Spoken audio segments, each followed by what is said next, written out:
I'm the boss. I should be here on Monday morning, and I should be running the company in person. LVMH had entered a new chapter of its history. Bernard Arnault had taken power. He did not realize how harsh his words sounded. That was not the type of thing that he cared about. For him, the stakes were altogether different. Yesterday, he had taken over Boussac, the ailing textile empire. Today, he was in control of LVMH. A few days before his 40th birthday, this youngster was at the head of the most expensive company in France. As chairman of the world's leading manufacturer of luxury goods, he now owned the most prestigious French brands: Christian Dior, Christian Lacroix, Givenchy, Moet, Hennessy, and Louis Vuitton, all acquired in less than 5 years. He was the first of a new breed of capitalists. Friday the 13th, January 1989, was the day that he took office. The 15 people invited to witness the event at LVMH's head office were beginning to filter into the large conference room.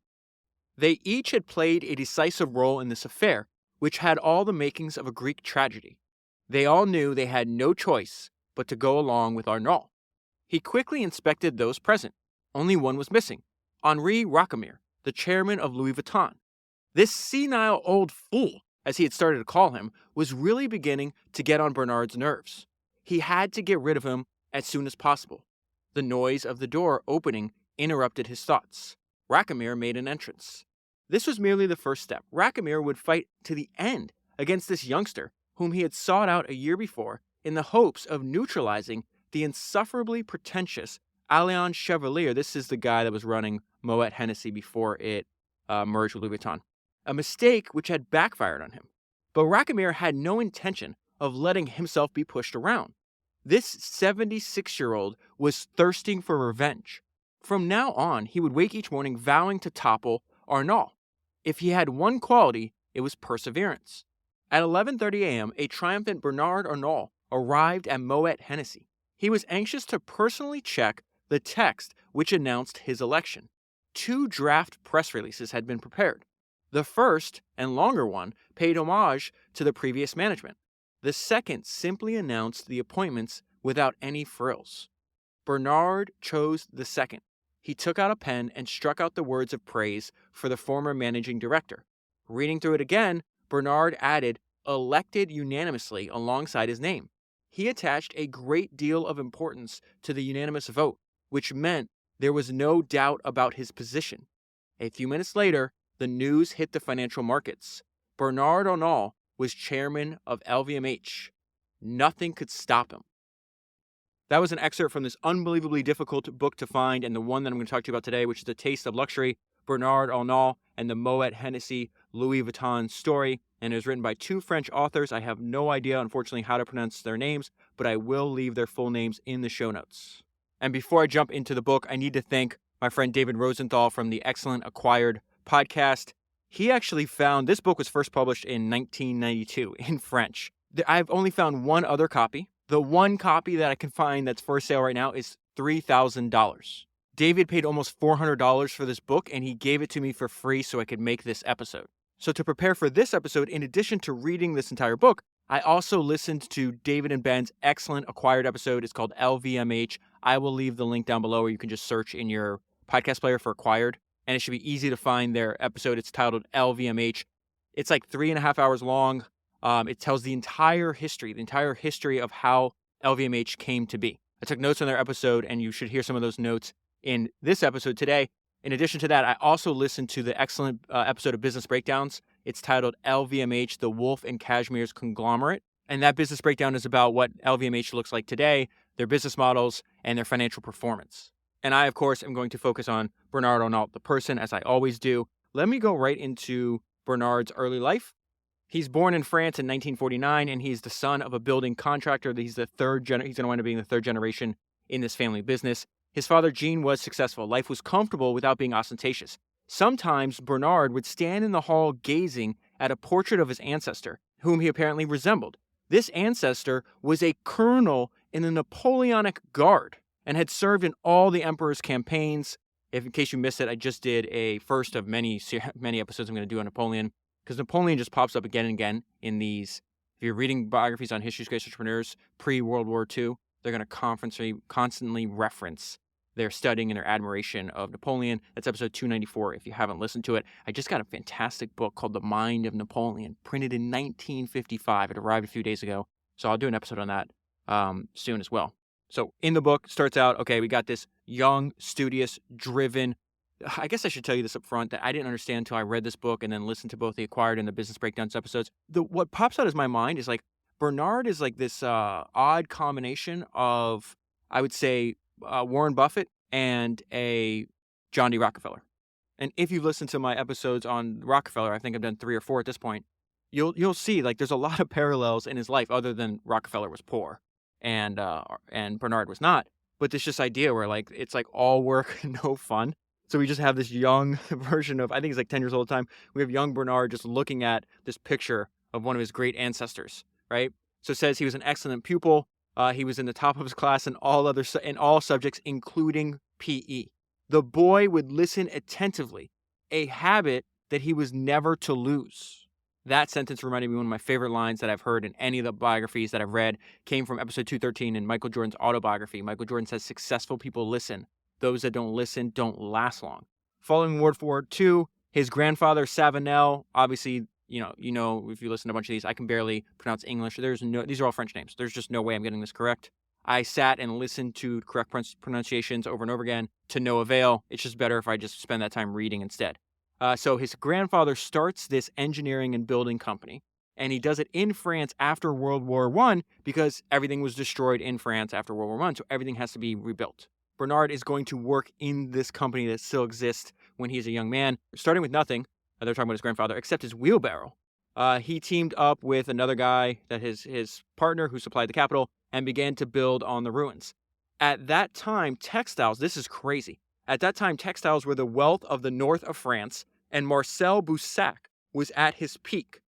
Bernard's grandfather's company built a factory for the textile king. Now, why is that crazy? Boussac is going to be the company that 35-year-old Bernard buys. Boussac, and the reason he buys it is because it's this conglomerate that is now taken over by the French government. It's losing a ton of money, and one of the assets that this conglomerate has is Christian Dior. Bernard targets Boussac because he wants Dior. That is the first in a chain of events that's going to eventually lead him to overtaking and taking over LVMH. Let's go back to his childhood. I just got to pull some quotes. I went looking because he's got a fantastic quote spread over the internet. And he says, I'm very competitive. I always want to win. The way I would describe his childhood is work, work, work, and more work. He was reared on his grandmother's stories. The studious young Bernard did not like play like other children. He did not like playing. That is repeated in different sections of the book. What Bernard liked as a child was the quiet, studious life he led at his grandmother's. He loved work and music. While his friends from his preparatory class were living it up, Bernard worked. And this is one of his great quotes. Or it gives you an indication, like the reason I wanted to go around collecting his quotes in this book and otherwise is because it really gives you an insight into his personality, who he is. And this is exactly what he does. You have to be specially gifted or you have to work hard, he said. I was not gifted enough. That's a lie. I was not gifted enough. I had to work, so I worked. He is both unbelievably gifted and unbelievably hardworking. You couldn't compete with him, said one of his closest friends. It wasn't worth it. He was quicker to grasp things. He went at a faster pace. You either detested him or found him charming. A lot of people were jealous of his abilities. So even when he's in college, this whole idea of work, work, work, let's get this done, let's get big fast, let's get on with what we're trying to do in life. He has this rare combination of he's intolerant of slowness and he has an unbelievably long-term view that I think has been beneficial. Remember, this book ends, wait till you get to the end of the book what he says. He is 42 and what he says is ridiculous in the sense that he could think he could ever stop. And we see that, what he's done multiple decades since then. But he's in college at this point, and he has to take this training course that was with McKinsey, the management consultants, and he did not like it. He says the very idea of a training course seemed frustrating to him. You watch, but you don't do anything, he said. And what I'm interested is in doing. He was 22 and in a hurry. He had never really considered anything else since his childhood. I always wanted to manage a company. I never wanted to do anything else. This reminds me of a young Paul Allen and a young Bill Gates sitting there reading, I forgot what it was, like Forbes magazine or Fortune magazine. I think they're like 12 or 13. And they're thinking of, oh my God, one day do you think we'll be able to run a company? And so this idea where he's like, I never wanted to do anything else but manage a company. I knew this is what I was going to do. What I wrote down in the margin as well. There's no way that this guy was going to retire at 70 years old. And what I found fascinating about this is you have the same description of Bernard since the time he was a really young kid, when he's in like primary school and college. Now he's out of college and he's working. He's just like, okay, this guy works unbelievably hard. He's exceptionally bright. That is another quote here. And we also see that he has a lot in common with not only Rockefeller, but a lot of history entrepreneurs that you and I study. Bad boys move in silence. Nobody realized that he was married. He did not wear a wedding ring, and he kept his own counsel. The day his daughter was born, not even his own secretary knew about it. He believed in extreme discretion. So he's working in his dad's company, and he does something that, this is, if you listen to the episode 295, titled I Had Dinner with Charlie Munger, something I got to talk personally with Charlie Munger about was this idea. It's really important, and something that Charlie Munger did, something that Ben Franklin did, something that Andrew Carnegie did. They purposely sought out other high-performing, intelligent people and made relationships with them. This is just the first example of many, many times Bernard's going to do this in his career. He's working with Pierre, I don't know his name, Pierre Gode? I'm just going to call him Pierre. He's working with Pierre. They say Pierre at this time in Bernard's career is his alter ego. Initially, relations between Bernard and Pierre were distant and purely professional. This is the entire reason I'm reading this section to you. People had to prove themselves before they won Arnault's confidence. They had to be good, and they had to know how to stand up to him when they were sure of their case. And so on these post-it notes, I probably have, 50 post-it notes throughout this entire book. I wrote down relationships over and over again. We see this, that this is something that Bernard's going to do for the next 2 decades to when this book ends. Probably still does it to this day. He's just constantly building relationships with people that are very similar to him in the sense of like driven, talented, and can help him achieve his goals. Go back to, then the book goes into great detail about what I would consider like his personality and management style. This is what I meant about Rockefeller. He is very Rockefeller-esque. He had perfect manners, so did Rockefeller. He hates intimacy, so did Rockefeller. He does not have friends, only loyal followers, so did Rockefeller. And then Bernard's going to do exactly what Rockefeller did early in his career when he jumps into the oil industry. At the first, he's like on the field, he's learning everything about it, and then he steps back and becomes this like master strategist. Bernard visited sites, talked to the subcontractors, and learned his trade as a contractor. Very quickly, he began questioning everything. So did Rockefeller. He was demanding and sometimes difficult to follow. And as we see, he had no plans to stay in the construction and engineering business, even though I think it was both on the Acquired episode and the Business Breakdown episode, where they talk about that Bernard is very much like an engineer by training. He had this like unique combination of an engineering mindset and an artistic mindset. And there's also quotes that he said later in his career that give you that indication as well. So his dad does something actually really smart, knows his son's talented, kind of willing to go along with him. And Bernard is also this financial genius, right? There's definitely a Warren Buffett aspect to him that I didn't understand before I read this book or listened to those 2 episodes. And so he's actually going to sell his dad's company. And he says, Jean Arnault's feelings for this disruptive son of his, whom he often had to rein in, were a mixture of affection and anxiety. That's hilarious. He had not the slightest intention of selling his company. However, he let himself be convinced by the size of the contract. Bernard goes and sells his company for 40 million francs. For the small provincial business, this was a great deal of money. He stepped aside and gave his son carte blanche. This was to be the start of the family's fortunes. Bernard then set up a development subsidiary. I'm not going to go into that because there's so many. The construction of his businesses are so difficult to understand that there's multiple times where the authors find it prudent to print out flowcharts of all of the different companies and how they interact with each other. And so the reason I wanted to bring up the development subsidiary is because what happens after the fact. So it says within 5 years, this company had become the leading French property developer for private houses. Success came with the decision to sell holiday homes, a good knowledge of building, and a careful use of marketing and advertising techniques. But the important part was his managing style, which he still holds to this day. Success came through the demands made by the owner on his employees. One day he was driving with one of his executives who complained he had too much work and could not do what was asked of him. He thought he had convinced Bernard, but when they arrived, Bernard said to him, as if the conversation had not taken place, "You do agree to do what we talked about, don't you?" Another day, Bernard had a file for a property deal on one of his employees' desk at midday. At 2 p.m., 2 hours later, he called and asked him how much he had sold.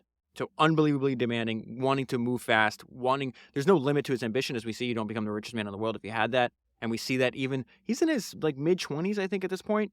And it says beneath, he says the success that he was having. So he might be, let's say, late 20s, maybe early 30s at the most.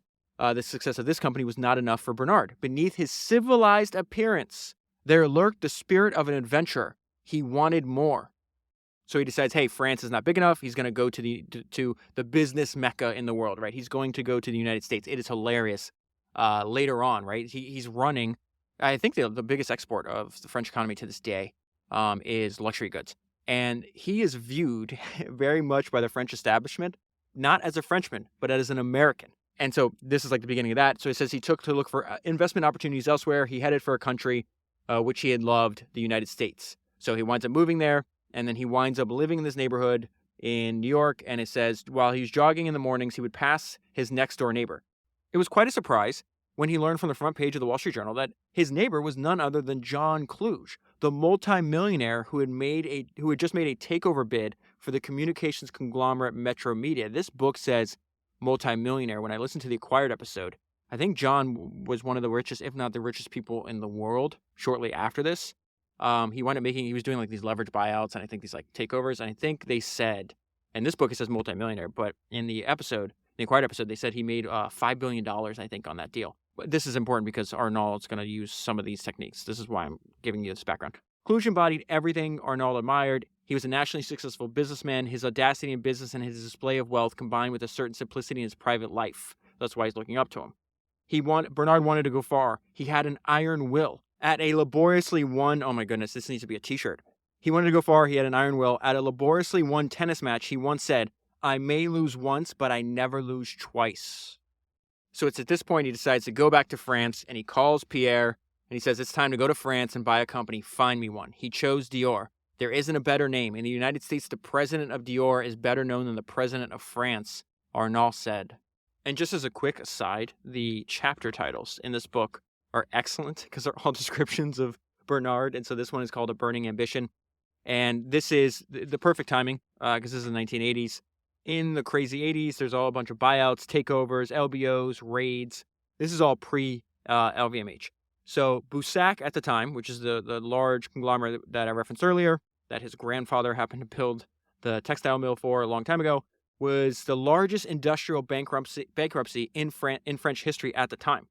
And the public authorities in France are anxious to rid themselves of a business that was losing them 100 million francs a month.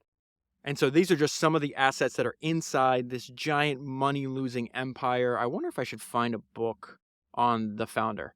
It says it all began in 1978 with the collapse of the Boussac empire. The man who had invented pajamas, that's odd, and discovered a young fashion designer, Christian Dior, and who was one of the 6 wealthiest men in the country, was unwilling to modernize his factories, far less lay off any of his workers. He had to sell his stud farms, so I guess those are horses, his chateau, and his newspapers.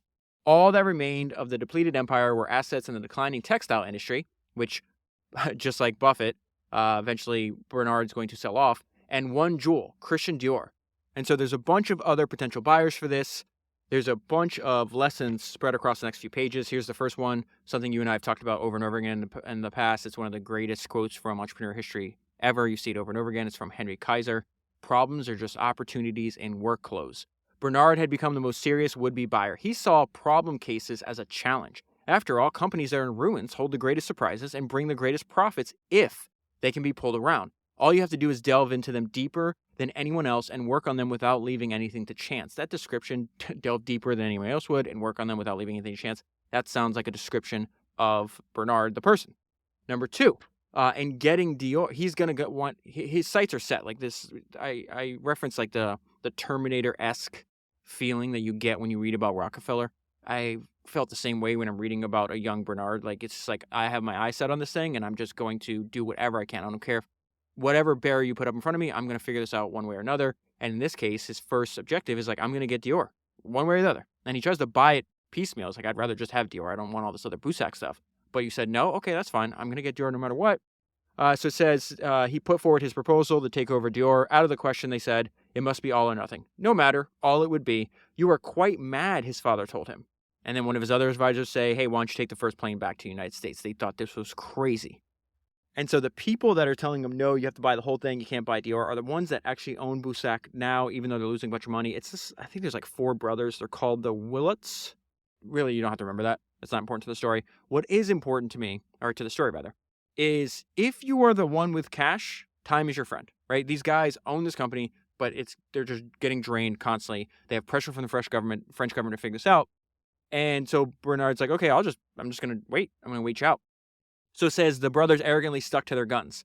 Arnault, convinced that as time passed, the brothers' position would become increasingly untenable. This is exactly, so when I got to this section, this is something that Charlie Munger said at the dinner. He says, we made a lot of money because we always had a lot of cash and we could move fast. And his point there is, like, he told some stories about this, like, you could have an asset that's hypothetically worth $2 billion. There's some kind of either the blow up of an individual company or like this large recession, and suddenly you picked up something for $450 million that's worth $2 billion. If you have cash, time is your friend. You're going to be able to wait these people out, and this is exactly what happens in this situation. Going back to the Terminator, right? Arnault was determined. He wanted Boussac, and he was going to get it. He would apply himself to the task of obtaining the support of the public authorities who would choose the buyer. So this is the first thing. First time I wrote down what I mentioned I have on a bunch of Post-it notes. Relationships. This is an attack vector that Bernard uses over and over and over again. Next page, I wrote in giant capital letters, never underestimate. It is all downside and no upside. This is something else that repeats in human nature over and over again. You and I have seen it in multiple stories. They don't take them seriously. There's other buyers who are like, we don't have to worry about this guy. Who is he? Like, we're going to win this. And that's the problem. I even adopted this, like, to change my behavior. It's like, first I try to limit like doing deals outside, with external people. But if I did, I would just assume, like, okay, that person, even if they're showing no signs that this is true, just think that person's a secret genius, that they know way more than you. This idea where you're going to underestimate them, like, oh, I'm smarter, I'm going to beat them, or whatever the case is, like, okay, like, maybe they might be hiding something. The point is, even if it's right, it's all downside, no upside. What's the point? I would do the reverse, right? They'll never give Boussac to a 36-year-old property developer living in the United States, trumpeted this other buyer, sure of himself. Everyone underestimated Bernard. That's exactly what's going to happen, man. What is the point of underestimating somebody? Arnault remained inflexible. He wanted control. There was no question of his becoming the brothers' partners. These are the Willets. They're like, oh, no, we don't want to sell this. We're 4 brothers. We just want a 5th brother. That is a consistent theme throughout life of Bernard. He is a dictator. He is going to be in control. You're out of your mind if you think you're going to partner with this guy. Going back to first they criticize you, then they copy you. I got a great quote about him. I'm going to read after this. Everyone discouraged him. Remember, they said, hey, you're crazy. Get on a plane. Oh, they're not going to sell it to him. Everyone discouraged him. They're telling him, oh, don't get involved. These are all different quotes, right? Spread over multiple pages. Everyone discouraged him. Don't get involved. You will fare no better than your predecessors. You won't last 3 years. And this is how you know we're dealing with somebody unique and different. Listen to his reaction. Far from discouraging him, this consensus of opinion acted as a stimulus. That is a sign that you're dealing with somebody that has put the work in necessary to trust his own judgment later in life. This is what he says. I remember people telling me, it doesn't make sense to put together so many brands. And it was a success. It was a recognized success. And for the last 10 years now, every competitor is trying to imitate. I think they are not successful, but they'll try. Again, first they criticize you, then they will copy you. A few pages ago, I referenced this idea, hey, if you're the one with cash, time is your friend. Turns out that was correct. Negotiations were broken off. They're fighting. They can't figure it out. However, the following day, the situation changed again for one essential reason. The tribunal, this is the French government, was to announce liquidation on November 16th. The Willets had their back against the wall, and on November 14th, they signed the agreement. And so now that Bernard has this agreement signed with the brothers, he goes and does relationships. He goes and actually starts building relationships with all the important decision makers inside the French government to hold off liquidation. So it says as soon as the agreement had been ratified, Arnault and his partner went to the Ministry of Justice. The two men did the rounds of all the ministries to convince them. Methodically, the two men toured the Ministry of Industry, the Ministry of Finance, the Ministry of Social Affairs. Tirelessly, they explained and argued, trying to persuade the various advisors that they were serious and that their plan was feasible. And this was not easy. They had reservations about how able an industrialist he was. Remember, he's really young at this time. How solid his financial backing was. Here, too, Bernard surprised everybody. This is not somebody... it just hit me now reading this. These usually I read the highlights several times before I sit down and talk to you. Like, this is exactly how he gets into LVMH. He's underestimated by the guy that he's fighting at the very beginning of the book, Racamire, where he's like, oh, we're old. They're trying to I'll get to this later, but they're trying to avoid a hostile takeover. So they want some allies. That's why he's called, the wolf. And they're like, we're old. Maybe this Bernard guy, he thinks like about this industry like we do. Maybe he can succeed. Yeah, he's going to succeed you. But he's going to be like, oh, that's a nice business you have there. I'm not going to wait 5 years, 10 years. I'm going to actually control it now. And so that's another example of somebody underestimating him. This is amazing. So it says they had reservations about how able and industrious he was, how solid his financial backing was. Here, too, Bernard surprised everyone. He would gain the support of some of the biggest names in French finance. One of those is this Lazard Bank. It still exists to this day. It's mysterious and powerful. Let's just put it that way. So that they play a huge role. His mentor is actually plays a very important role and works at Lazard's for that. But the reason, the details, I guess, aren't too important. It's this idea of like building relationships and gaining support. You have to be an impressive person first, right? Bernard impresses everybody that meets him. And that makes it easier for him to gain support of powerful people. There's a line from the Tao of Charlie Munger, which is what I also covered in the last episode, where Charlie can't get he's rejected to Harvard Law School. He has a friend that used to be like the former dean that just happens to live in Nebraska. He makes one call and suddenly that rejection is reversed. And Charlie's takeaway from that was that he had never forgotten the importance of having friends in high places. I would say Bernard intentionally cultivated relationships with people in high places. And his career and work benefited enormously from doing so. And so now Bernard is the owner of this ailing giant empire that's losing a bunch of money. He's going to make quick work and turn that around. I think in a couple of years from now, on the Acquired episode, they said he was, within like 2 or 3 years, took a failing asset and wound up producing like $100 million in cash flow. But the one thing that he's focused on, and this is the really lesson, I think, to you and I, is like a powerful brand is magic. If you have a powerful brand, all these other things can be fixed. I don't know if Bernard knew that at this point in his career, but he damn sure knows it now.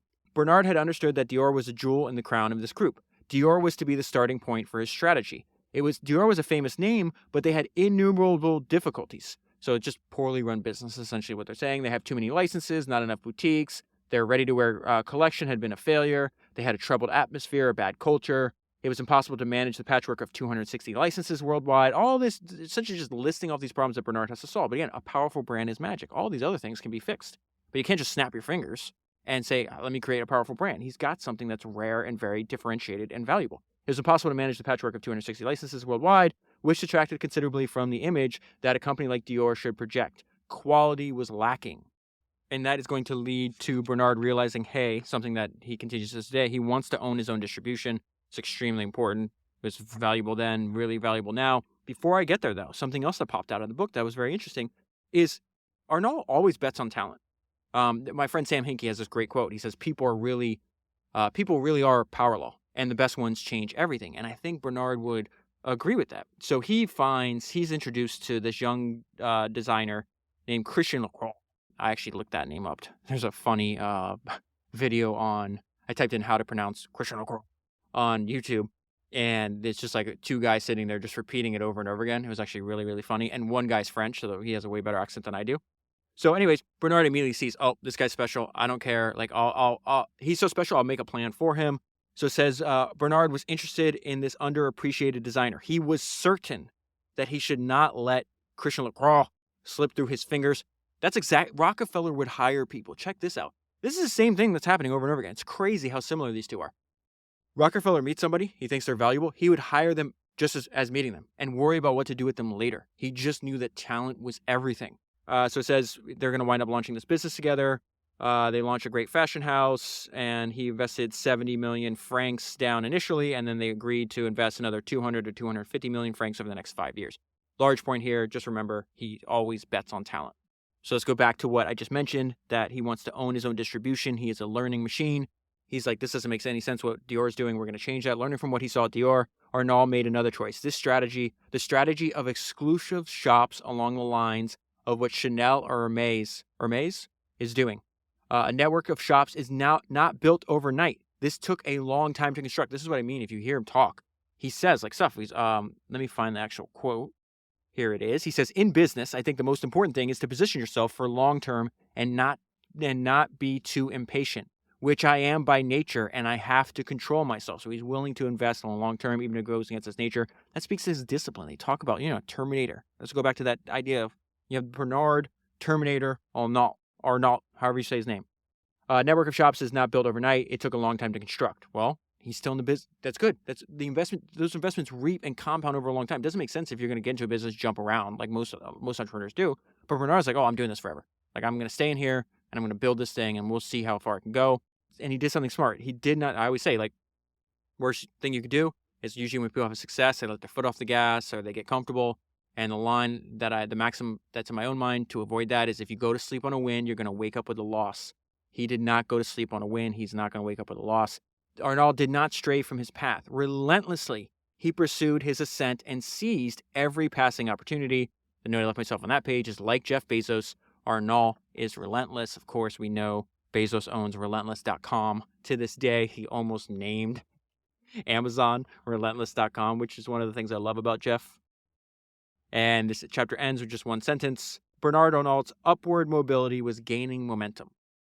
So in the background, the environment that allows him to wind up eventually getting control, one of the things that helped him get control of LVMH is this fact that there is the deregulation of the market in 1984 the Paris Stock Exchange experienced a new awakening is the line in the book. This is what I mentioned earlier about the crazy 80s. Anybody that's studied this period knows it's just absolutely insane. Buyouts, takeovers, raids.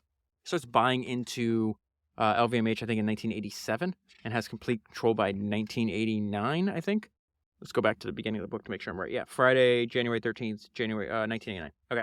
And we're also going to see that Bernard, like most of history's greatest entrepreneurs, they use these economic downturns to expand. Most humans just run away. They're in bad financial positions. They cower. And the people that actually go against human nature wind up making, usually if they're picking good assets, usually make leaps and bounds in just a few years. So this is going to happen. That's the crash in October 1987, which I'll get to in a minute. But I need to give you, he participated in corporate rating. The benefit of reading this book after David did is that I get to see his notes. So he wrote that on that page. Thank you very much for the alley-oop there. So he has a friend, I'm just going to call him his French friend. I have no idea how to say his name. So his French friend became a specialist in a technique called greenmail. This consisted of buying a package of shares in a company vulnerable to takeover with which he renegotiated the buying back of the securities at a generally higher price. Sometimes Bernard accompanied his friends in these raids. And this is an incredible description of a young Bernard in contrast to those of his peers. His ambitions were not limited to getting rich quick. Capital, above all, had to serve his plans, which were beginning to crystallize. He had such an appetite for victory and such a capacity for work that he was bound to succeed. I underline that line twice. He had such an appetite for victory and such a capacity for work that he was bound to succeed. His determined character attracted the attention of the biggest names in finance. So this goes back to relationships. And he's doing exactly what Ben Franklin, Andrew Carnegie, and Charlie Munger all did. They sought out high-quality people. Bernard had the caliber of a great captain of industry. Remember, he's in his mid-30s, early 30s when this is happening. He was a skillful negotiator. He surprised his partners in discussion with his self-assurance and knowledge. Remember, when he was 10 years old, all he wanted to do was study and work. See, he's still working like that. All the more impressive in one so young. He had earned his spurs as far as the banking establishment was concerned the day he bought all the shares from the Willott brothers. That episode was very revealing. And so I do not want to overwhelm you with detail here, but I do think this is important because, again, this goes back to something that he just loves. He's going to control as much of his business as possible. So he was raising money to buy out these brothers. And now he's like, all right, now I got to figure out a way to get rid of these guys. So he said he sought to establish his power definitively in Boussac. He had to ensure almost total control of the group and to break away from the grip of the banking consortium, which had helped him at the start. If he did not, he would never have his hands free and would remain at the beck and call of the bankers. And as we've seen, as his life plays out during and after this book, Bernard's not going to be at the beck and call of anyone. In fact, I found this great quote of him online. Talks about the difference. He's like, he really likes power. He likes power, and he thinks that business people actually have like longer term power than politicians. People think of politicians having true power, but that's less and less true. After all, they are often constrained of being edged into a corner by a whole series of contingencies. I'm lucky in that I say I want my group to be in such and such position in 10 or 20 years' time, and then I formulate a plan to make that happen. This is what I mean. He's seeking out, very like high quality people that can help his career. There's a list of these, but really I think the most important one is Antoine Bernheim. I'm going to call him Antoine. It says Antoine is the true architect of Bernard's meteoric career. Antoine had made Bernard his protege and a favorite of the Lazard stable. This is what I meant about this financial, mysterious, and powerful organization. The banker was undoubtedly the one who fascinated the chairman of Dior the most. This is the interesting thing, and maybe just because the book was translated from French, but so many times throughout the book it gets confusing because instead of using his name, they'll use the position he happens to hold at that time, but it always changes. It's like, just say who he was the banker who undoubtedly was the one who fascinated Bernard the whole time. And so we see that Bernard's getting this very valuable form of education because this banker, Antoine, is revealing to Arnault the workings of the financial world, which he mastered with Machiavellian perfection. Of Bernard, so now you have the banker, Antoine, describing his protege. Of Bernard, he said simply, "Believe me, he is very good." What did Antoine teach him? A perfect mastery of financial techniques. It's this Russian doll ownership structure that Bernard uses. In fact, the way to think about it, I think Ben from Acquired gave a great summary of this page. You can generate a ton of cash by selling minority pieces of each Russian doll. This generates huge leverage for Bernard. So it says, what did Antoine teach him? Instead of having the majority, that is 51% of your money of capital in company A, it is better to have 51% in a purely financial company B, which itself then holds 51% of company A. One therefore also has control of company A by dividing the initial capital outlay. This reasoning can be continued infinitely.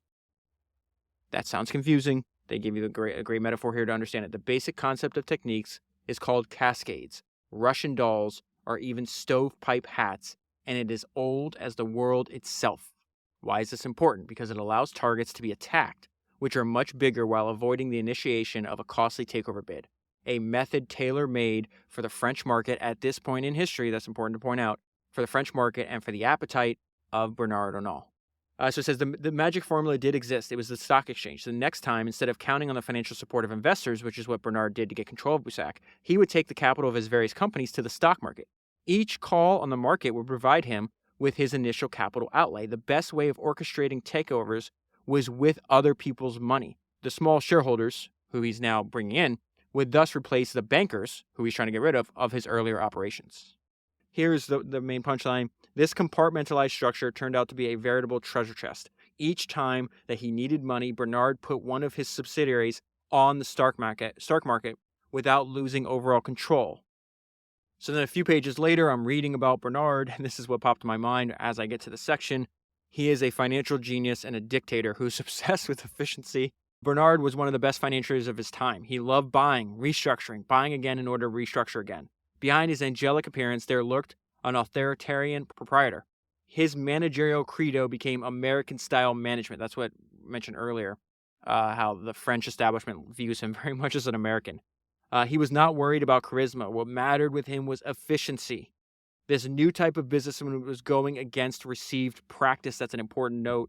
Another way of saying that I trust my own judgment. The fact that he felt very comfortable going against received practice. His immediate priority was to find a target which was worthy of his ambitions. He did not hesitate to examine several companies a week in minute detail. There goes back to his obsession with detail, his obsession with studying, so much so that he has a soundproof office, which is hilarious because I record these podcasts in a soundproof booth. Looks like a phone booth that's soundproof. I should get a giant soundproof office now that and library now that Bernard has it. So he says he hesitated to examine several companies a week in minute detail. The stock market crisis of October 1987 attracted his attention to a share which was plummeting in value.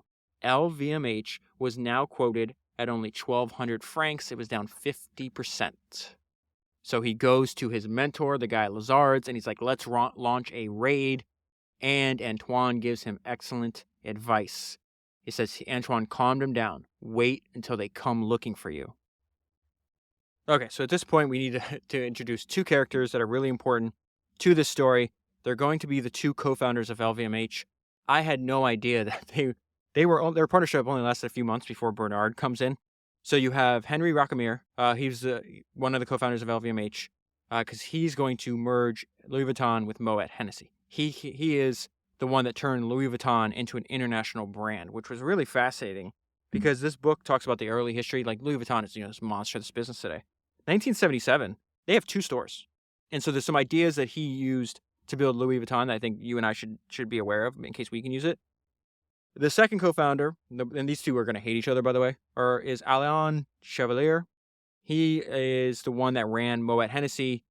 He merged Moet with Hennessy. He also owned the license for the Christian Dior perfume. So at this point, Bernard, because he got Boussac, owns Christian Dior, but he doesn't own the Christian Dior perfumes. They're two separate businesses. Perfumes are probably, if I'm not mistaken, the more profitable of the two lines.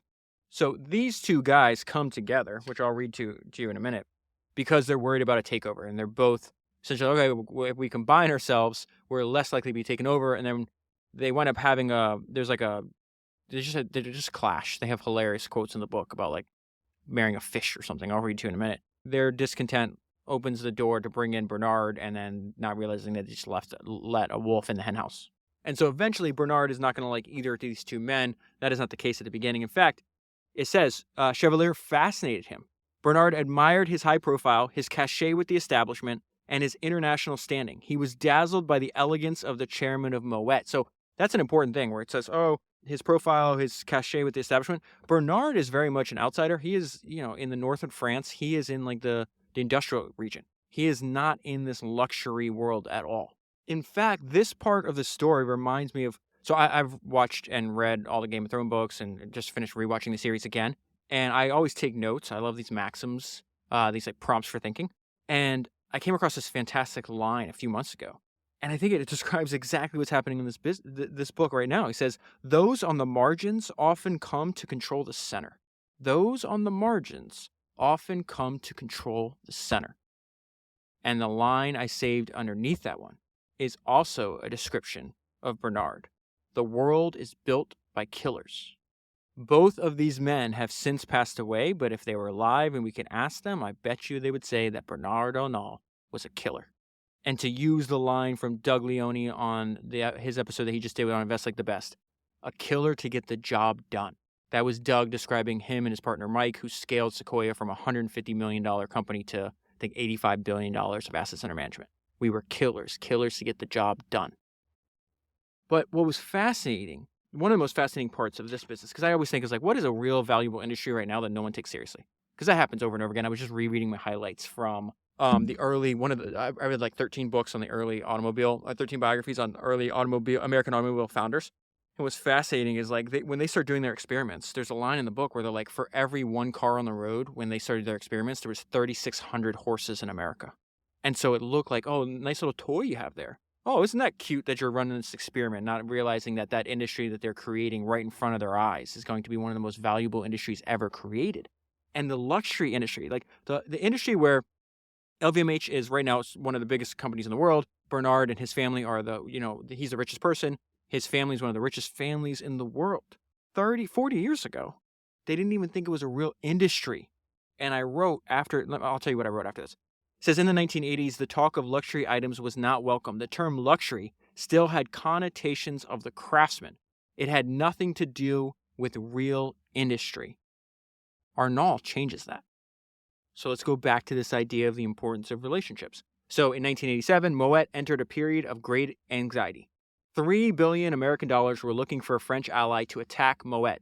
Unknown hands were amassing large numbers of shares on the stock market. The founder families of Moet-Hennessy now only controlled 22% of the capital. The Moet management was unable to identify the raider. It soon became clear that the acquisitions were being carried out via this other company whose chairman was the French friend that I couldn't pronounce earlier. That was that green male guy I mentioned earlier who was a friend of Bernard Arnault. So Moet goes for protection. Who do they go for protection? They go to Lazard's. The second in command of the bank of Lazard's, right, is Antoine, which is also Bernard's mentor. So because Moet was trying to avoid getting raided, this is where they push into this merger, right, which is going to create the company that now Bernard controls and built all of his family's wealth, LVMH. And so then it gives us some background on how I'm reading my own notes, how Henry Recamier ran Louis Vuitton, expand, control distribution, do the opposite of low-quality competitors. So it says he had a double strategy. He wanted to make Vuitton a high-prestige brand name symbolizing luxury, distant voyages, and great adventures by means of a sophisticated advertising policy. But also, He wanted to sell throughout his products throughout the world and control and own his own distribution.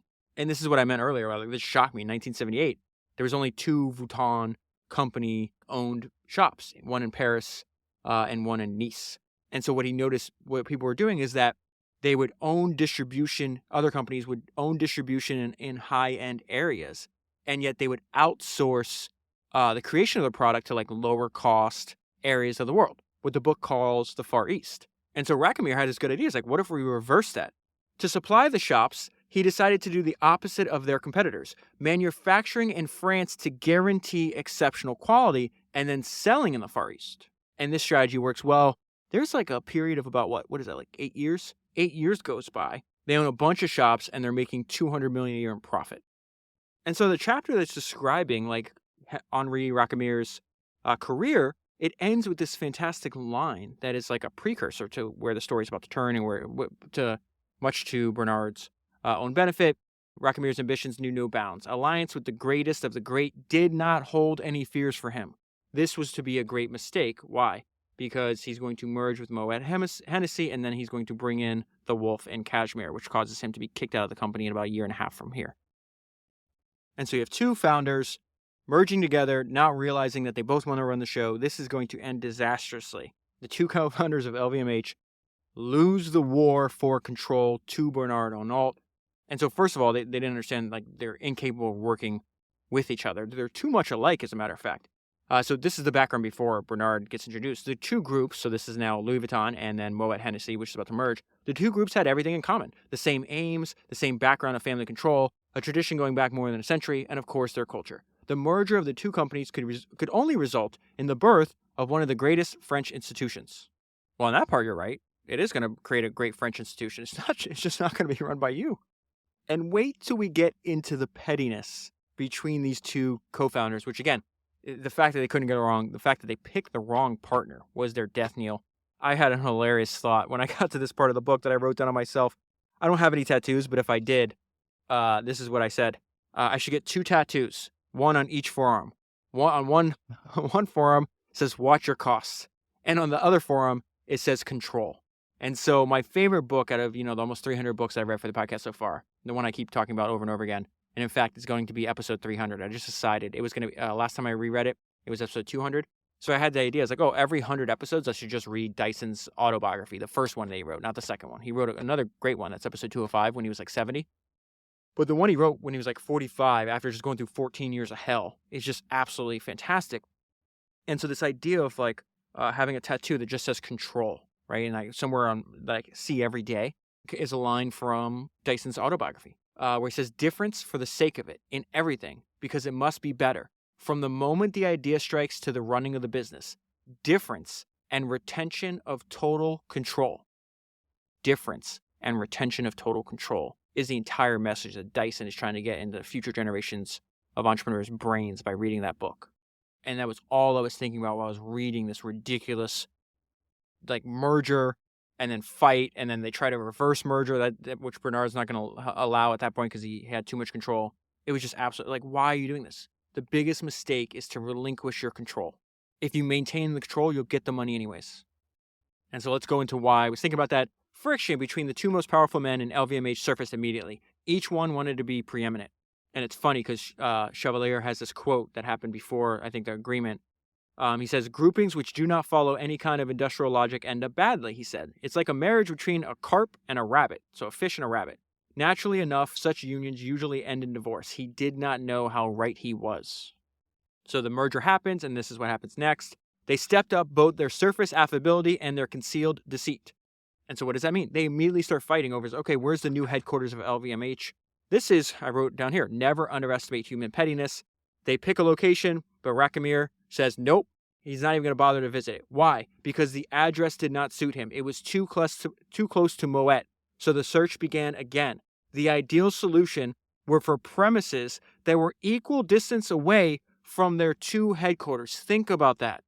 The new proposed headquarters is too close to the former Moet one and not close enough to Louis Vuitton. I will not go there. You have to find one that is equal distance between the 2 existing headquarters. That is ridiculous. Once they've solved that problem, though, now they have an office. They start fighting over the interior design of the office. Co-founders that fight over everything, especially the unimportant, is the note I left on the page here. The problem of office was settled, and then the two men turned their attention to decoration. Each one wanted his own decorator. The co-chairman took a malicious pleasure in provoking each other. So we're going to fight over the location of the office. Now we're fighting over the decoration of the office. Now we're going to step up our level of pettiness. We're going to fight over the new company letterhead. But let's not stop there. When we do promotions for our new company that we both want to succeed, let's take something that should take 2 minutes and let's make it take hours. The photo sessions for the Fortune magazine, which devoted its first edition to the alliance of the two great companies, was also turbulent. It took 3 hours to obtain a few photos of the two co-founders side by side. The architects of LVMH could not agree on the brand of champagne that would appear in the photo. And this wraps up this section. This is why the inability of the LVMH co-founders to work well together is so important to understand. Personal differences made the whole structure more fragile. This dissension at the top of LVMH opened up a breach for a potential intruder. Bernard Terminator Arnault is coming, guys. The dissension at the top of LVMH opened up a breach for a potential intruder. This was to be Bernard Arnault's opportunity. He was already waiting in the wings. And so when he sees that stock drop during the crash of 1987, remember, it goes back to what Charlie Munger said, Warren Buffett says, we're not rich because of intelligence, we're rich because of temperament. We go in, we rush in when everybody else is running out. In fact, Buffett has one of the greatest lines about this ever. It is in his shareholder letters, and he says, we are equipped both financially and emotionally to play offense while others scramble for survival. Buffett has a very positive, affable public persona. That is cold-blooded. We play offense while others scramble for survival. Bernard is doing the exact same thing at this point in his life. So let's go into that. Secretly, Bernard acquired his first shares. He was moving forward slowly until such time as his finances were in a healthier position. He began by turning to private finance. In less than a month, he had managed to raise the equivalent of 1.5 billion francs in the form of various credits. I had to go look into the footnotes to be like, okay, well, who's giving him the money? One institution is Credit Lyonnais, the other is JP Morgan, and then they also manage JP Morgan and a group of 8 international banks. And then he does something that he wouldn't do later in his career. He laid his cards on the table in an interview. He declared, in the current economic climate, the stock exchange is at its lowest. There will be opportunities to seize, both in luxury goods and distribution. The key is to make the right choice and skillfully to apply rational methods. He could say all this more easily as he had battle funds of around 6 billion francs. When there was a talk of a possible takeover bid for the group, this is LVMH, right? There was talks of a possible takeover bid for the group, LVMH, but nobody then imagined that Bernard Arnault could have been a possible predator, especially Henri Racamire, who went and sought him out in hopes of ousting his partner, Alain Chevalier. Arnault had come to Racamire's notice. It appeared Arnault had the same approach to the world of luxury goods. Bernard's young age, check this out, Bernard's young age was a decisive factor in Racamire's decision. He could not become a rival, he thought. Why did he think he couldn't become a rival? Because I'm a 76-year-old, unbelievably successful person. This is 35. Bernard's 35. Yeah, he's sharp. Maybe we can get him to succeed in like 5 and he can run the company in like 5-10 years. And this is where Bernard's like, nope, I'm coming for everything. And then let's go back to this main theme. Bad boys move in silence. These meetings that are happening between Racamire and Arnault are taking place in great secrecy. Guess what? Arnault's also going to have secret meetings with Racamire's partner that he hates that he's trying to get out too. So the book goes into great detail about this. I'm just going to give you the punchlines here because it's like almost too much detail. Essentially what Bernard's doing very skillfully. He's playing everyone else off of each other. He knows that they hate each other. Both of them now, he's had meetings with both of them. They both think they're his ally.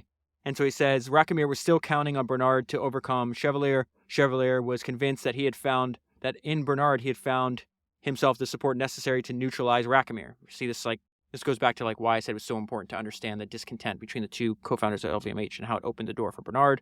This was a skillful setup. Everyone believed that they owed him something. Nobody yet suspected the true designs of this young man. And so these events that I'm describing, this is July 1988. Remember, he doesn't get control until the next year. He does not have full control yet. As of July 29th, 1988, he owns about 27%. He needs more money to continue his advance. So what does he do when he needs more money? He goes back to that setup, that Russian doll cascade setup that Antoine taught him. To follow up on his attack, he needed money. He therefore reorganized part of his empire according to a well-tried technique in order to raise capital. A partial sale of the Dior company. Until then, Dior Couture was held 100% through Bozak. Immediately, he transformed Dior Couture into a holding company, allocated its stake in LVMH, and offered the capital to the holding company and offered the capital of the holding company to private investors. Why did he do that? Because this brought Bernard 3.3 billion francs, money he's going to use to buy more shares of LVMH. And so eventually Racamire realizes, oh no, he switched sides, and he realized, oh, like this part, I thought I had a partner, and now he's my predator. And so this is when it gets unbelievably complex. I could read this section 10 times and I probably still wouldn't understand it completely. The main idea that jumped out, and the one that I want to remember, is the fact that Bernard, remember, he gets in when there's this huge crash. That's his first, when he starts first accumulating shares. Now there's so much buying and that's happening in secret. He's raising so much money to buy stock that the stock price is soaring. And this is the main part that jumped out to me. Bernard believed in his plan so much that he kept buying even at record prices. And what's crazy is his adversaries see the jump up in price and they sell. And they sell because it's a record price. And so what I thought was like, okay, well, what are those shares worth today? What at the time, this is like, how crazy is this? At the time, it looked expensive. What looked expensive was actually unbelievably cheap, and no one saw it but Arnault. So it says at 1 p.m., Arnault attacked. The shares soared to 4,720 francs. Remember, he bought in, started buying in, like 1,250, it said? This was a record level. Faced with this explosion in the price, Racamire, a good financier, lightened his portfolio of LVMH shares. 80,000 shares were sold. Who do you think bought it? Arnault continued buying. In 2 sessions on January 5th and 6th, he managed to buy up 800,000 shares, 8% of the existing LVMH shares. By Friday, January 6th at 6 p.m., it was clear an LVMH board meeting was called. In the corridor, Chevalier met Bernard Arnault. A good sport, he told him. I played, I lost, I'm resigning. There's the line I mentioned earlier, only killers survive. Bernard Arnault had won. 6 months had been enough for him to reach the helm of the most expensive company in France. The following day, he would be sworn in as the chairman of LVMH. That is the last line in a chapter called Conquest. The next chapter is called The Terror. Remember, he is 40. He is 40 years old. And now it picks up where we started the book at. I am the boss. I shall be here on Monday morning and I shall be running the company in person. There will be no power vacuum. Now he had to deal with the aftermath and let it known, this is about the dictator, right? Now he had to deal with the aftermath and let it be known that the group was managed by a single person. And what's remarkable about reading these older books, right? And you see the snapshot in time. He calls his shot. He's 40 when he says this. And over the next 30-something years, this is exactly what he does. Arnault said he wanted to make LVMH the biggest luxury goods group in the world. He said that at 40.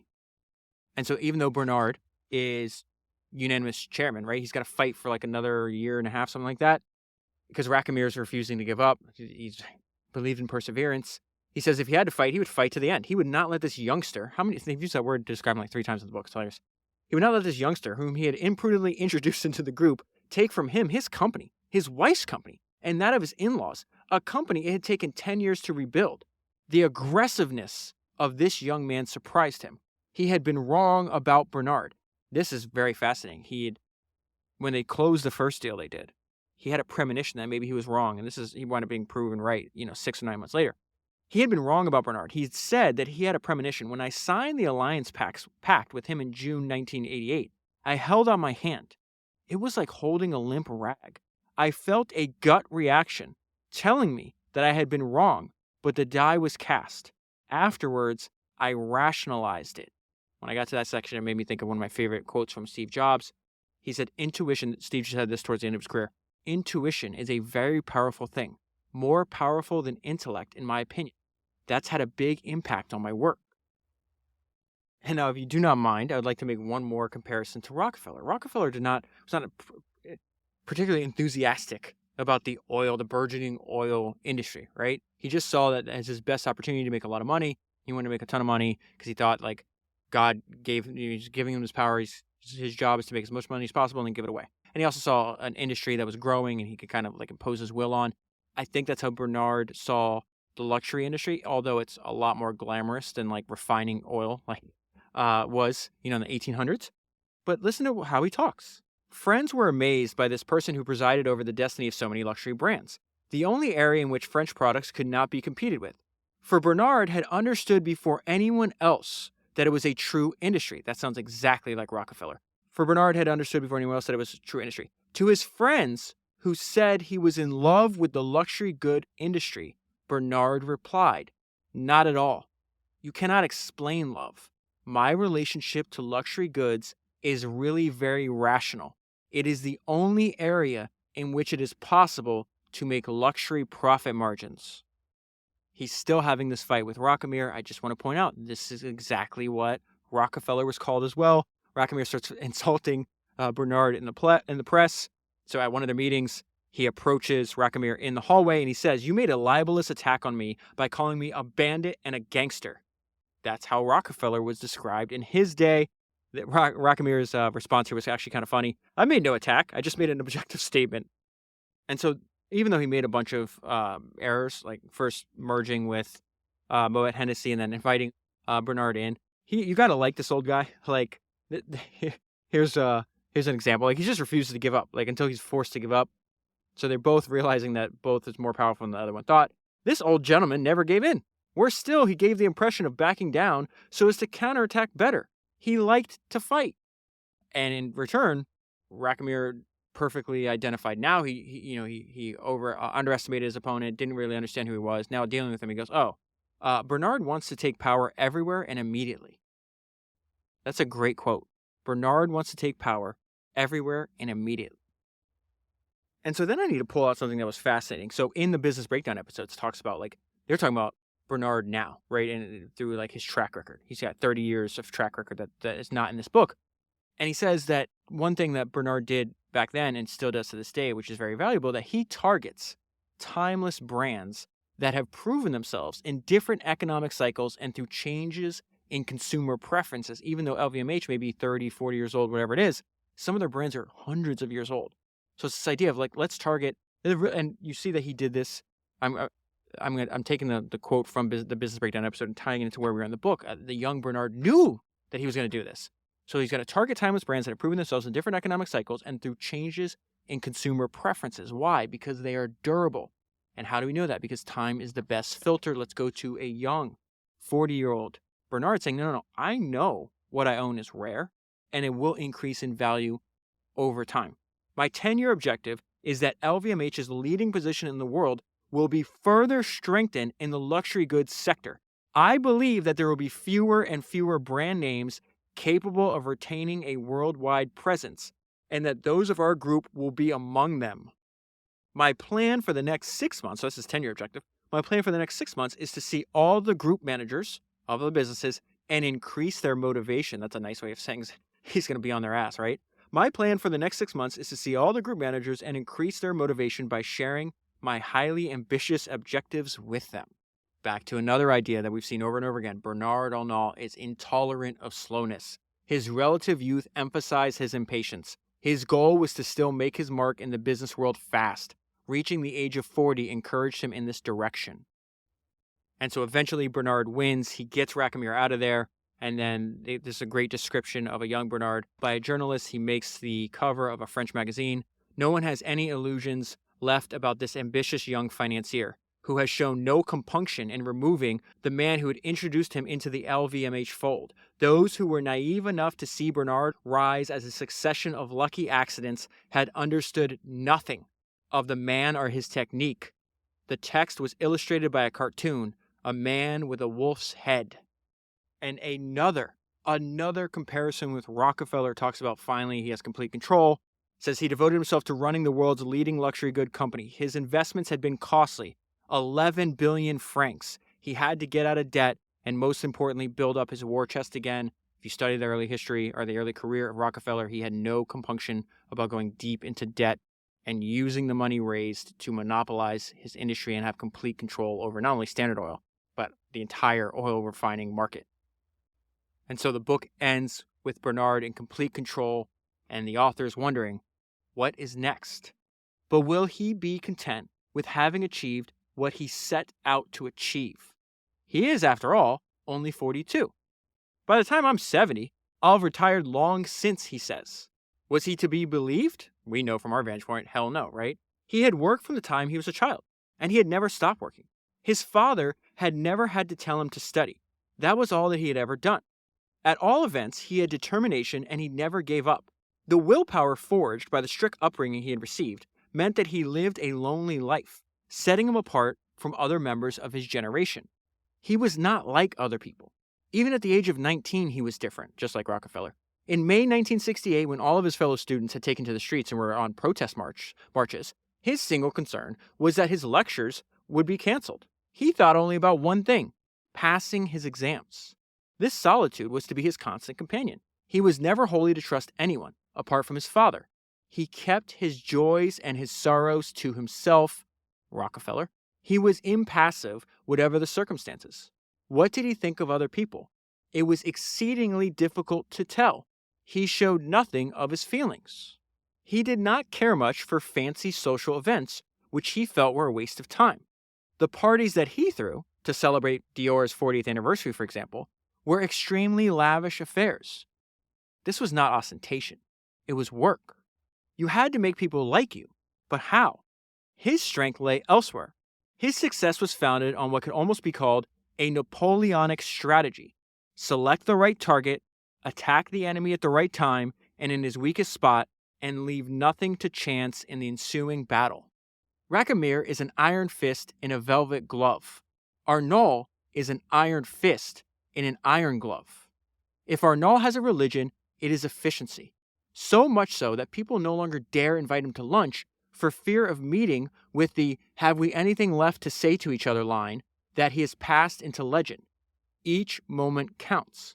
He does not compromise. He overturns everything in his path. It is totally foreign to his nature to compromise his beliefs. He relies on no one but himself and does not want to be in anyone's debt. Above all, he has to be in control of events. It is not surprising that the only man who truly fascinates him is Giovanni Antonelli. The chairman of Fiat embodies both the supremely successful industrialist and unequaled power. That, in Arnault's eyes, is what it is all about. Politics is ephemeral. Companies have a durability which guarantee the only real power worth having. And Bernard Arnault has a taste for power and luxury. They knew all this about Bernard Arnault when he was 42. Is it a surprise that 30 years later, he built one of the most successful businesses in the world? That is 296 books down, 1,000 to go, and I'll talk to you again soon.